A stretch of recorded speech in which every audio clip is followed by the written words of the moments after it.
Okay, good morning. Welcome to Yeshiva YouTube. Iyun, Iyun. Today I want to discuss Pesach Shabbos Perek Vav, Mishnah Vav. Mishnah Vav has a very interesting halacha. Arvios, Yotos, Rulos, Madios, Prufos. Now, Arvios are women who live in the Arabian Peninsula, um, Jewish women, because Muslim women don't keep halacha. So obviously we're talking about Jewish women who live in the. Now, I'm not familiar with many Jewish women who live. Maybe there are people who live in Iran. There are Jews in Iran. There are Jews, maybe in Dubai. I don't know about Qatar. I don't think so. They have the World Cup there.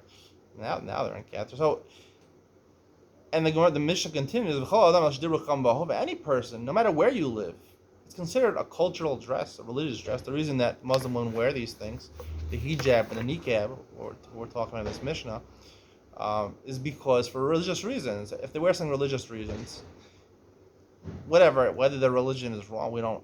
Judaism does not agree with Muslim Sharia, religious law.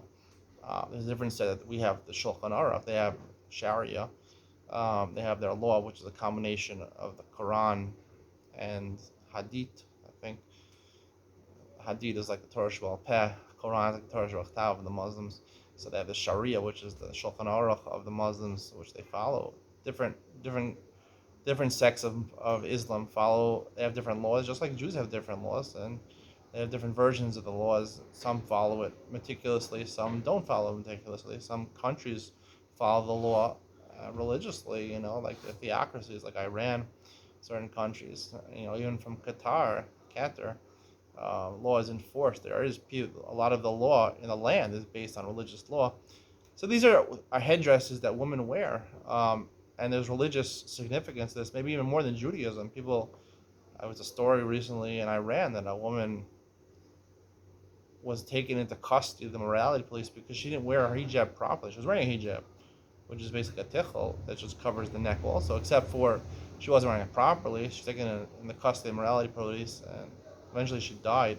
It's unclear why she died, but you can take a guess why she died.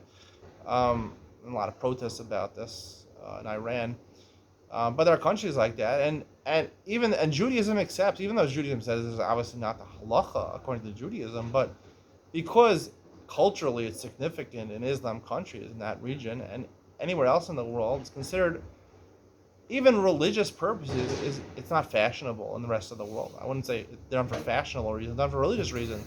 Like I said, in order to mati or hotzah on Shabbos, either it serves as clothing or as an accessory, even something as a use. You have a use for it. A religious use is considered a use. Now, and therefore, even for Jewish women, and even outside the Arabian Peninsula, it's okay, because that's a cultural reason. I always say the word culture sounds like couture, haute couture, which is high-end fashion. Couture is culture. The way you distinguish different cultures is the way they dress, and which is often based on religious reasons. Now, getting back to what I discussed yesterday in All in the Mishpacha, where I talked about the black hat. I didn't really mention the shtreimel for sure, gartel, and things like that. Are you allowed to carry these things on Shabbos? Considered outside or not? Some would say it's like these headdresses that Muslim people wear for religious reasons. But I would say it would be outside. Big chumrah over here, but it's really cool. You don't have to wear these things at all. You shouldn't be wearing a shtreimel. You shouldn't be wearing a black hat. I do wear a black hat on Shabbos. There's an Arab over here. But these things are not worn for religious reasons. There's no halacha you have to wear a black hat. There's no halacha you have to wear a shtreimel. There's no halacha you have to wear a gartel. Most people would say they just wear it, Jews, to be different, show we're different than the rest of the world. That I don't think is a real function, because it's not a positive thing.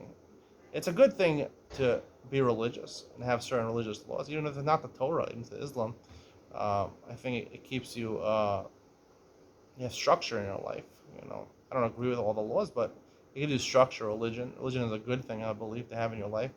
How rigidly you want to follow it is a different story, but it gives you structure. It gives you ethics and morals in your life, which a lot of people lack, and it takes you away. If you don't have ethics and morals in your life, you're never going to be a fair person, which is essential to being a human being. You have to be a yashar, fair person. If you keep some sort of laws, it doesn't have to be so rigidly. At least it gives you a sense of ethics and morals in your life, which helps you in your decisions about making fair decisions. Otherwise, you just can take advantage of people. So religion is a good thing. However, if you wear things just to be Jewish, I think it serves a disservice to you and to your people because it brings, as I said, anti-Semitism to Jews because people are doing things just to look sanctimonious, just to look holier than thou, better than other people, different. The Jews are different for no other reason, just to be different than other people. I don't think that's considered an actual tashmish. It's considered a matzah. It's a burden, not just physically, but it's a burden on the backs of the Jewish people because it brings anti-Semitism and it's a bullseye on the back of the Jewish people. So I think those things should not be worn out on Shabbos. We'll discuss more about this going forward. Hope you enjoyed today's share. See you in the next one.